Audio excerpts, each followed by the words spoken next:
Selamat hari Minggu. Selamat hari Minggu. Jumpa lagi bersama Kakak Is dan Kakak Ningsi. Iya, kita bersyukur, berterima kasih kepada Tuhan kita Yesus Kristus karena hari ini kita boleh kembali bersekolah minggu. Meskipun sekolah minggu kita masih di rumah ya Kakak Ningsi. Iya Kakak Is. Iya, adik-adik di rumah jangan sedih. Kita harus tetap bersyukur kepada Tuhan. Tuhan Yesus baik kepada kita. Nah, oleh sebab itu kakak undang adik-adik semua bangkit berdiri. Kita sama-sama tepuk Yesus.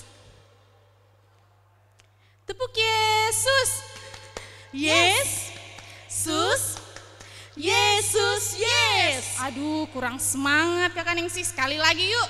Tepuk Yesus. Yes. Sus.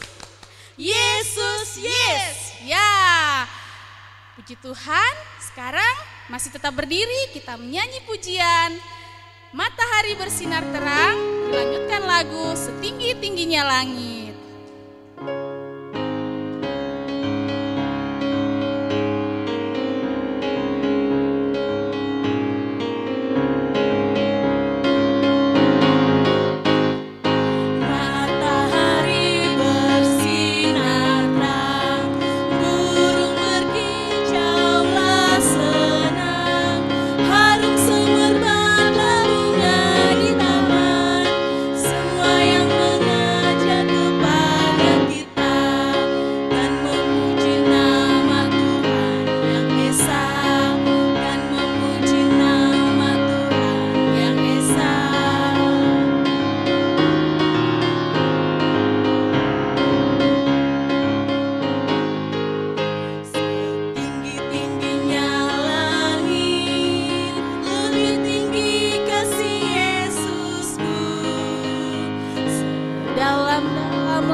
Adik-adik di rumah kita mau berdoa, lipat tangannya kita berdoa. Tuhan Yesus yang baik, terima kasih karena hari ini kami sudah boleh beribadah kembali Tuhan. Meskipun ibadah kami masih di rumah Tuhan, Tuhan Yesus baik kepada kami semua. Tuhan Yesus berkatilah ibadah kami dari awal hingga berakhirnya. Tuhan Yesus, ini doa kami, dalam nama Tuhan Yesus kami berdoa, amin. Amin. Nah adik-adik, sebelum mendengarkan firman, kita nyanyikan satu pujian, firman Tuhan ku dengar.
sekarang tiba saatnya kita akan mendengarkan cerita firman Tuhan yang akan dibawakan oleh Ibu Guru Devi. Nah, sebelum kita mendengarkan firman Tuhan, adik-adik kita mau berdoa. Semuanya duduk yang manis, lipat tangannya, kita berdoa. Tuhan Yesus yang baik, terima kasih karena hari ini kami boleh mendengarkan cerita firman Tuhan. Tuhan, berkati kami, berkati telinga kami, berkati pikiran kami, agar kami dapat mendengarkan firman, dapat kami simpan di dalam hati kami, dan dapat kami lakukan dalam kehidupan kami setiap hari. Tuhan Yesus, berkati juga Ibu Guru Devi yang akan memberitakan firman. Kuasai dia dan kuasa Roh Kudus-Mu ya Tuhan, biar dapat berkata-kata seturut dan kehendak firman Tuhan. Terima kasih Tuhan Yesus, ini doa kami berdoa, amin. Amin. Ya, apa kabar semuanya hari ini? Iya, syukur pada Tuhan ya karena kita semua masih sehat dan masih betah di rumah. Banyak kegiatan di rumah yang kita lakukan ya adik-adik. Bersama dengan orang tua, bersama dengan kakak, adik, dan semuanya. Dan itu akan membuat kita betah daripada kita harus berkeliaran di luar dan kita bisa mengalami banyak hal yang mungkin tidak mengenakan. Nah, sekarang hari ini sebelum kita mendengarkan suatu cerita, ada satu pertanyaan dulu. Nah, pertanyaannya seperti ini. Bagaimana perasaan kalian kalau ada orang yang mengejek? Apa yang kalian rasakan? Ada yang pernah diejek oleh seseorang? Bagaimana perasaanmu? Sedih? Marah? Menangis? Atau malah mentertawakan? Nah, menurut kalian, apakah perbuatan mengejek orang lain itu adalah perbuatan yang baik? Nah, hari ini kita akan mendengarkan satu pembelajaran dari seseorang yang diejek oleh orang lain, tetapi dia tidak marah dan dia tetap bersabar. Mari kita buka Alkitab kita dan membaca dari Markus 7 ayat 24 sampai 30. Markus 7 ayat 24 sampai dengan 30. Judul bacaan kita adalah Perumpamaan Sirofenisia yang Percaya. Mari baca bersama-sama ya. Lalu Yesus berangkat dari situ dan pergi ke daerah Tirus. Ia masuk ke sebuah rumah dan tidak mau bahwa ada orang yang mengetahuinya. Tetapi kedatangannya tidak dapat dirahasiakan. Malah seorang ibu yang anaknya perempuan kerasukan roh jahat segera mendengar tentang dia. Lalu datang dan tersungkur di depan kakinya. Perempuan itu seorang Yunani bangsa Sirofenisia. Ia memohon kepada Yesus untuk mengusir setan itu dari anaknya. Lalu Yesus berkata kepadanya, "Biarlah anak-anaknya yang dahulu. Sebab tidak patut mengambil roti yang disediakan bagi anak-anak dan melemparkannya kepada anjing." Tetapi perempuan itu menjawab, "Benar Tuhan, tetapi anjing yang di bawah meja juga makan remah-remah yang dijatuhkan anak-anak." Maka kata Yesus kepada perempuan itu, "Karena kata-katamu itu, pergilah sekarang, sebab setan itu sudah keluar dari anakmu." Lalu perempuan itu pulang ke rumahnya dan didapatinya anak itu berbaring di tempat tidur, sedangkan setan itu sudah keluar dari tubuhnya. Demikianlah firman Tuhan yang kita dengarkan dari Markus 7 ayat 24 sampai 30. Nah, hari ini cerita kita adalah tentang seseorang. Siapa seseorang itu? Yang sudah pasti adalah Tuhan kita Yesus di suatu tempat. Kemudian siapa lagi? Siapa? Seorang ibu. Kenapa ibu ini istimewa? Karena dia adalah seorang Sirofenisia, bukan orang Yahudi. Kenapa orang Sirofenisia? Orang Yahudi selalu menganggap bahwa mereka istimewa. Mereka adalah bangsa pilihan Tuhan. Mereka adalah yang terbaik. Dan bangsa-bangsa di luar mereka, di bawah mereka. Walaupun Sirofenisia ini adalah sebuah negara yang sangat maju. Sangat terkenal dengan teknologinya. Terutama sebuah dagangan yang sangat mahal yang dijual di mana-mana di berbagai tempat dengan harga yang sangat mahal. Yaitu kain ungu. Jadi mereka sebenarnya bangsa yang kaya.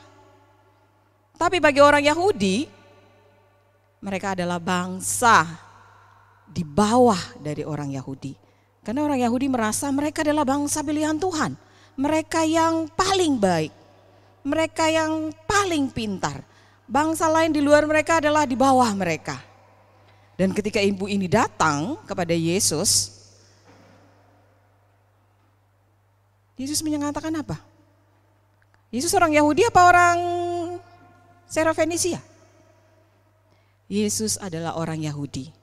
Dan dia berkata selayaknya seorang Yahudi. Dia mengatakan, kenapa ibu datang kepada saya? Ya, ibu ini menyerah? Dia tidak menyerah. Dia sedang kesulitan. Dan dia percaya bahwa Yesus akan memperhatikan dia. Karena itu dia memohon. Dia tahu bahwa ketika dia memohon kepada Yesus, Yesus tidak mungkin tidak akan memperhatikan dia. Dengan segala resiko, dia tahu bahwa Yesus sebagai orang Yahudi dan pengikut-pengikut Yahudi, dan dia masuk ke sana sebagai bangsa yang bukan Yahudi. Dia tidak menyerah, dia tahu situasinya akan sulit. Dia tahu bahwa dia kemungkinan akan ditolak di tengah-tengah orang Yahudi. Kemudian dia datang kepada Yesus. Dia memohon belas kasihan Yesus. Dan dia percaya bahwa kasih Yesus akan bisa memulihkan penderitaannya dan juga penderitaan anaknya yang sedang sakit. Yesus mengatakan pada ibu itu bahwa bangsa Israel merendahkan bangsa Sirofenisia. Dan dia menggambarkan bangsa itu seperti seekor anjing yang sedang makan remah-remah di seputaran meja. Ini merupakan gambaran yang sangat merendahkan. Seekor anjing yang makan remah-remah yang jatuh dari meja. Sangat merendahkan. Tapi apa yang terjadi dengan ibu ini? Dia marah, dia menangis, dia sedih. Ibu itu yakin sekali bahwa Yesus itu penuh kasih. Dan dia merasakan bagaimana kasih Yesus. Dan kasih itu tidak membuat dia marah. Saat direndahkan, dilecehkan oleh orang lain. Kasih itu justru menumbuhkan kerendahan hatinya, menimbulkan kerendahan hatinya. Dan itu menguatkan imannya pada Tuhan Yesus. Dan iman pada Yesus itulah yang memulihkan anak ibu ini. Saat ibu itu pulang ke rumahnya, dia mendapati bahwa anaknya yang sakit itu sudah sembuh. Ibu yang sangat rendah hati itu disembuhkan oleh siapa? Oleh Tuhan kita Yesus Kristus. Walaupun diejek, walaupun dihina, tetapi ibu ini tidak marah dan tetap sabar. Karena apa? Karena kasih. Kerendahan hati itu muncul karena kasih yang diberikan oleh Yesus, yang dirasakan oleh ibu ini, dan itu yang membuat dia rendah hati. Karena itu marilah kita juga belajar untuk tetap mengasihi. Kita juga belajar untuk rendah hati dalam situasi apapun. Kerendahan hati ini akan membuat banyak hal menjadi lebih mudah. Dan itu bisa kita bagikan kepada sesama kita. Bagaimana caranya? Mari kita dengarkan lagu yang berikut ini. Ya adik-adik, masih ada sukacita? Puji Tuhan. Puji Tuhan. Itu tadi ya cerita dari Ibu Guru Devi. Dan saat ini kakak akan mengajak adik-adik untuk berdiri. Ayo kita berdiri dan kita menyanyi pujian Rukun Cinta.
Rukun cinta,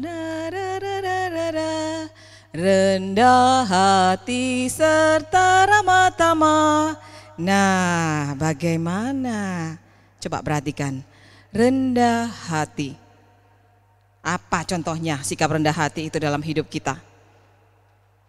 Misalnya ada anak yang di kelas dia adalah yang paling pintar, yang selalu dapat 10 nilai bahasa Indonesianya mungkin. Ya, kemudian ketika ada temannya yang minta tolong untuk dibantu, dan dia bilang, oh, saya tidak punya waktu. Seperti itukah rendah hati? Bukan ya. Rendah hati adalah kita tidak akan pernah marah atau menangis ketika seseorang menjelekkan kita atau menyakiti kita. Tapi sejujurnya kerendahan hati itu timbul karena apa? Karena kasih Yesus yang kita sudah rasakan dan ada dalam hati kita. Itu yang menolong kita sehingga rendah hati itu ada di dalam hati kita. Itu yang menolong kita sehingga kerendahan hati itu bisa kita bagikan dan kita tunjukkan kepada orang lain. Kemudian lagu itu juga bilang, tunjukkan, saksikan, Tuhan minta buktinya. Jadi kita harus tunjukkan itu. Kita harus saksikan. Kepada siapa? Kepada semua orang. Pada saudara kita di rumah, teman kita di sekolah minggu, sepupu kita, kenalan kita, tetangga kita. Itu Tuhan minta buktinya. Bukan cuma tunjukkan, saksikan, ceritakan kepada orang lain. Tuhan minta buktinya. Lagu ini sungguh-sungguh mengingatkan kita bahwa kerendahan hati itu hanya mungkin karena kasih Tuhan. Kita perlu juga memberikan dan mengajarkan kerendahan hati ini dalam hidup kita sehingga orang lain bisa mencontoh. Jadi kata tunjukkan, saksikan itu bukan cuma kita simpan dalam hati kita atau semua sekeliling kita, Tapi itu kita tunjukkan dan orang boleh menceritakan bahwa si ini, dia rendah hati sekali. Si ini, dia tidak marah waktu pulpennya dirampas oleh temannya. Dia tidak marah waktu PR-nya dicontek oleh temannya. Sebaliknya dia malah mengajari temannya, menolong temannya. Itulah kerendahan hati. Terima kasih untuk hari ini. Mari kita berdoa. Bapa kami yang maha mulia, Engkau Allah kami yang maha kudus. Engkau yang memelihara kehidupan kami. Syukur kami naikkan kepadamu, karena pada hari ini kami boleh mengajar, kami boleh belajar, kami boleh membaca. Bagaimana kami menunjukkan kasih kami dengan kerendahan hati. Kami boleh belajar bahwa kasih-Mu ya Allah, kasih-Mu ya Tuhan, yang akan menolong kami untuk menjadi rendah hati. Dan kami boleh menjadi saksi-Mu, dan kami boleh tunjukkan, kami boleh buktikan bahwa kami boleh rendah hati karena Engkau yang mengasihi kami. Terima kasih untuk firman hari ini ya Tuhan. Kami boleh terus belajar untuk belajar rendah hati. Lagu ini mengingatkan kami untuk kami menjadi saksi-Mu dimanapun Tuhan Engkau pakai. Terima kasih untuk berita anugerah-Mu hari ini ya Tuhan. Kami mau berdoa buat teman-teman kami yang sedang bergumul di rumah karena kelemahan tubuh. Mereka yang dalam penderitaan, kami mohon pemulihan, kesehatan bagi mereka. Kami juga berdoa, bersuka cita bersama teman-teman kami yang bersuka cita karena ketambahan usia. Engkau juga yang hadir bersama keluarga mereka, menaikkan syukur dan sukacita dan pengharapan untuk tetap Tuhan pelihara dalam kehidupan mereka setiap hari. Terutama di masa-masa ini ya Tuhan, masa-masa di mana ruang gerak kami begitu terbatas. Kami dibatasi oleh situasi pandemi di negara kami dan juga di seluruh dunia. Tetapi kami percaya bahwa pemberitaan firman ini tidak akan terkendala.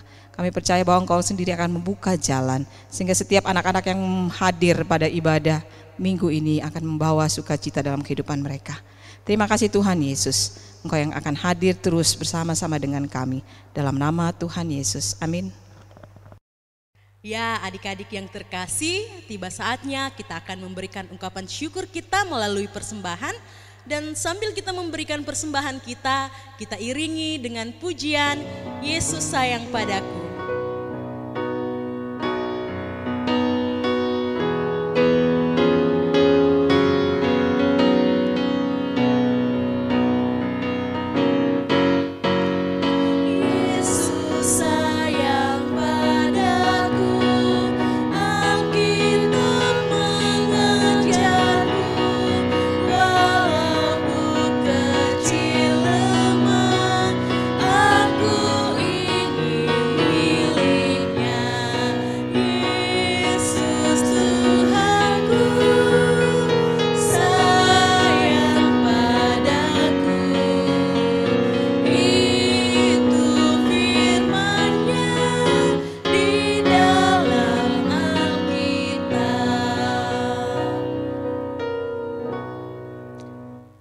Masih duduk yang manis ya, kita berdoa. Ayo tangannya semuanya dilipat. Mari kita berdoa. Tuhan Yesus, terima kasih Bapa untuk firman yang boleh kami dengarkan. Ajarkan kami Tuhan untuk kami boleh hidup rendah hati dan mengasihi sesama kami. Sesaat yang lalu Tuhan kami telah memberikan persembahan kami. Kiranya Tuhan Yesus memberkati persembahan kami dimanapun dipergunakan. Dan saat lagi ya Bapa, kami akan mengakhiri seluruh ibadah kami. Kiranya Tuhan Yesus senantiasa memberkati kami seminggu ke depan, hingga pada minggu depan Tuhan kami boleh datang bersekolah minggu. Ini doa kami Tuhan Yesus, dalam nama Tuhan Yesus kami berdoa, amin. Adik-adik yang terkasih, masih ada sukacita? Puji Tuhan. Puji Tuhan. Kalau begitu mengakhiri ibadah kita, saya mengajak adik-adik untuk kita berdiri. Dan kembali kita menyanyi pujian Yesus Pokok.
Adik-adik yang terkasih, demikianlah seluruh ibadah kita pada hari ini. Tetap jaga kesehatan dan selamat hari Minggu. Tuhan Yesus memberkati. Tuhan Yesus memberkati.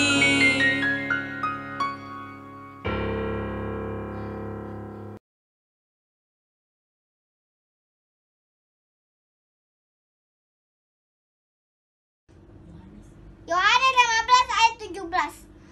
Inilah perintahku kepadamu, kasihilah seorang akan yang lain. Yohanes 15 ayat 17. Inilah perintahku kepadamu, kasihilah orang akan yang lain. Perkenalkan, nama saya Rifan. Saya akan menghafalkan ayat hafalan Kejadian 50 ayat yang ke-20. Memang kamu telah mereka-rekakan yang jahat terhadap aku, tetapi Allah telah mereka-rekakannya untuk kebaikan dengan maksud seperti yang terjadi sekarang ini, yakni memelihara hidup suatu bangsa yang besar. Amin.